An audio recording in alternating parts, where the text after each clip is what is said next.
древност от Стоян Вълков.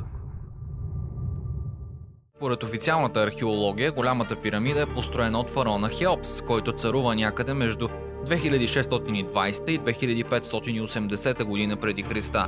Но как знаем, че именно той е човекът поръчал и ръководил строителството на този монумент? Има ли някакви знаци или надписи, просто някакви доказателства сочещи към него? Някакви статуи или дори мумията на Хеопс? Изобщо какво общо има Хеопсовата пирамида с фараона Хеопс? За да разберем какво стои зад фасадата на съвременното историческо тълкуване, трябва да хвърлим един поглед към фараона Хеопс и неговото семейство. Смята се, че същинската епоха на пирамидите започва с четвъртата династия през 2650 година преди Христа. Основателят и цар Снофро, древноегипетски Снеферо, оставя траен отпечатък върху тази династия, като съвременните експерти му приписват цели 3 пирамиди – пирамидата в Мейдум, пречупената пирамида и червената пирамида. Но още при него се появяват първите съмнения и най-вече това, че точният му произход не е известен. Не е изяснена също и действителната продължителност на периода на неговото управление. А как стои въпроса при Хеопс, сина на фараона Снеферо? Знаем, че той управлява по време на четвъртата династия, това е безспорно, но по какъв начин той е свързан с построяването на голямата пирамида? Единственият някога и някъде открит артефакт за Хеопс е една 8-9 см фигурка от слонова кост. Би могло да се предположи, че тази статуя е намерена в близост до голямата пирамида, но не точно. Тя е открита през 1903 година в Южен Египет, в храма на Озирис в Абидос, който е разположен на стотици километри южно от Кайро. Добре, тогава защо за строителя на най-голямата пирамида съществува само тази миниатюрна фигура? Къде са писмените свидетелства, текстовете за пирамидите и други артефакти, които биха могли да потвърдят, че той е нейният създател? Ако той се е наел да строи такъв монумент, чрез който да покаже своето величие, нямаше ли да има повече доказателства за неговото съществуване?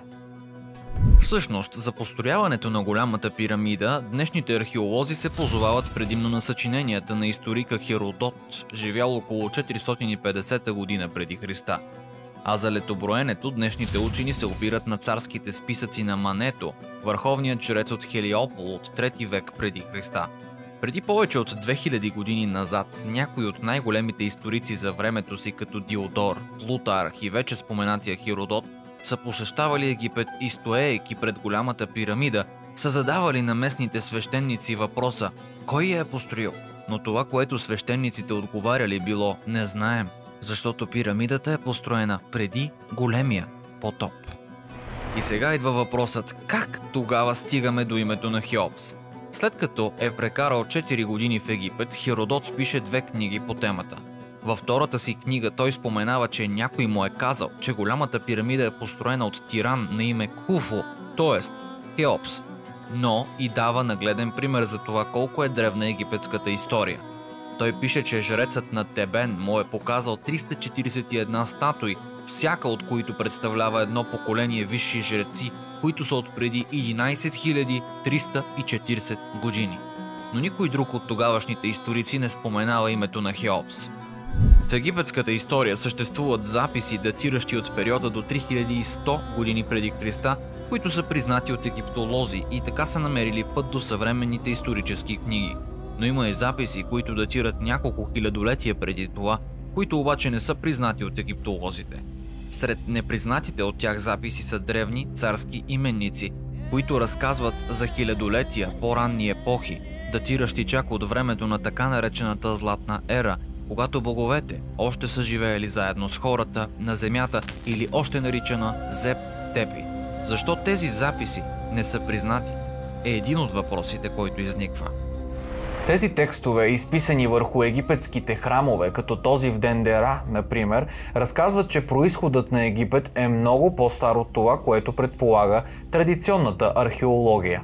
Имало е време, когато Египет е бил известен като Кхем, а периодът се е наричал Зеп Тепи, което означава първото време. Египет е еволюирал на цикли, а познатият ни древен Египет е само най-последната фаза. Знаете изказването, че времето на Клеопатра е по-близо до нас, отколкото пирамидите до Клеопатра. Текстовете подсказват за съществуването на предпотопен период в египетската история. Време, когато богове са ходили сред хората. Знанието, за което се предполага, че е оставено от тези същества, все още до голяма степен е извън нашето разбиране. Една енигма, която едва сега започваме да разгадаваме. Египтяните вярвали, че отначало тяхната земя е била управлявана от династия на велики богове, последният от който бил Хор, синът на Изида и Озирис. След него дошла династия на полубожествени създания, така наречените служители на Хор, които от своя страна отстъпили място на историческите египетски царе. Кои са били царете, които са царували преди официалните фараони? Кой народ са управлявали? Те ли са построили пирамидите? Откъде са имали тези познания по геометрия, математика, гравитация, архитектура? Откъде идват? Защо не знаем почти нищо за тях и как и поради какво се е стигнало до гибелта на тази високо развита цивилизация? Официалната история за начало на династичните периоди в Древен Египет се смята 3100 година преди Христа. Следващите царе управляват 30 династии чак до около 331 година преди Христа.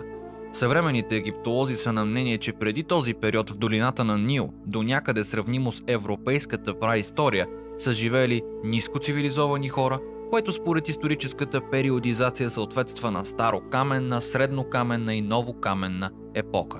Или казано по друг начин, преди 3100 години преди Христа се предполага, че в Египет са живели ловци и събирачи и изведнъж от нищото, буф, се появява невероятно напреднала за времето си цивилизация.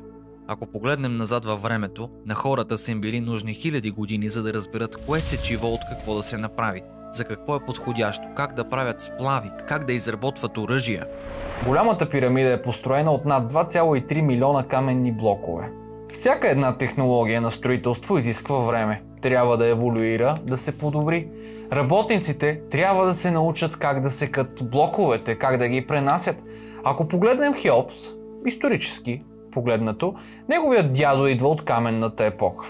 Чисто логически погледнато, не би трябвало да има това време, в което тази невероятно прецизна технология на строителството да е усъвършенствана до такава степен, че за няколко десетки години да се построи такова чудо. Но освен милионните тонове каменни блокове, вътре в пирамидата има стаи, коридори, шахти. Според проучванията, вътре в пирамидата има поне 1 километър от коридори.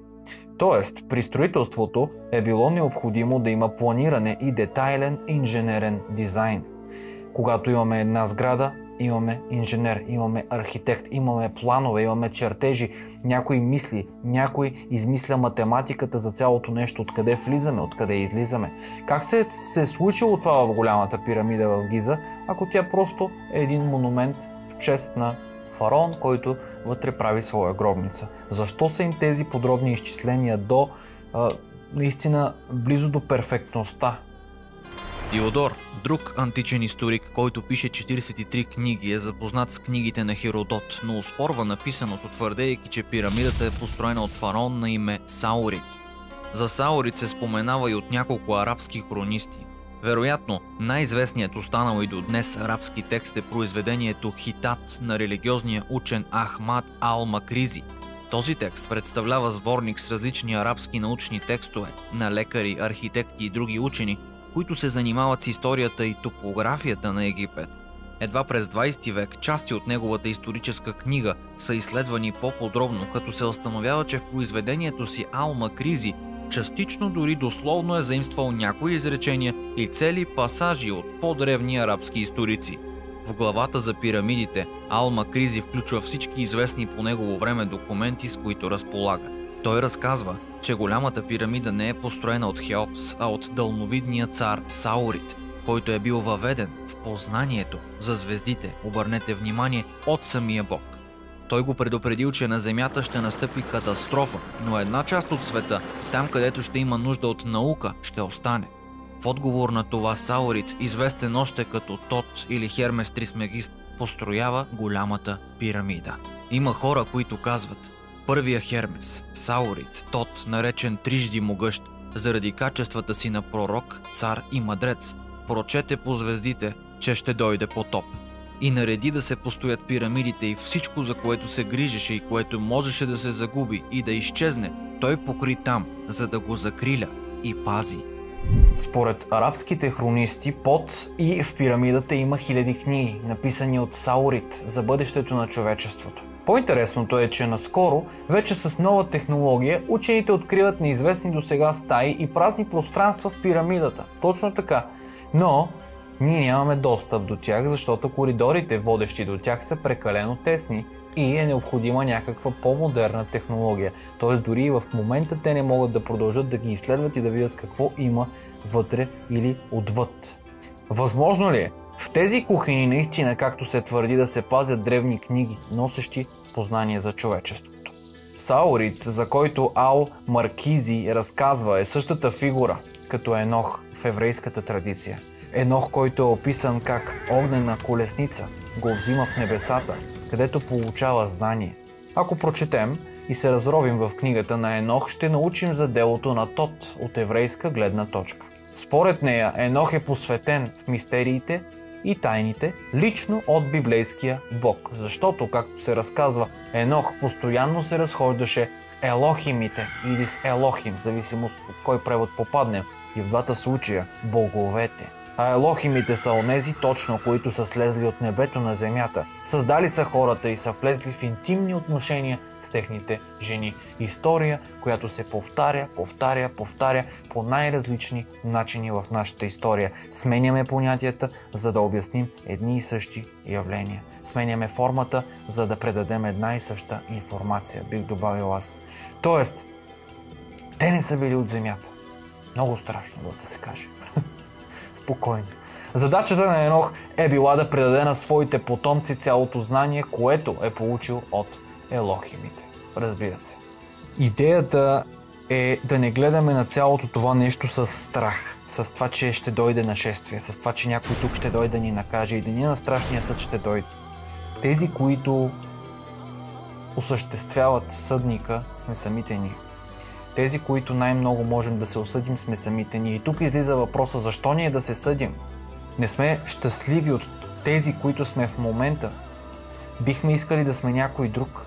Бихме искали да намерим себе си по по-добър начин. Чудесно. Трябва ли да се обвиняваме за това? Всеки сам има свой индивидуален компас. Някой може да започне на 55. Това не е правилно или грешно. Това е неговия път. И е редно да се разбере, че правилно, грешно, добро, лошо, правилен избор. Кой е правилният избор от всички тези вероятности, които съществуват? Коя версия да приема за истина? Всяка една версия, всеки един избор е правилен за теб. Благодаря ви, че продължавате и избирате да вървите с нас по пътя на създаването, изследването, разширяването на един по-красив, по-благодарен и по-осъзнат свят. За мен е огромно удоволствие, а вие може да гледате целият епизод на Скритата реалност в официалния канал Чоко. Ще се видим след един миг.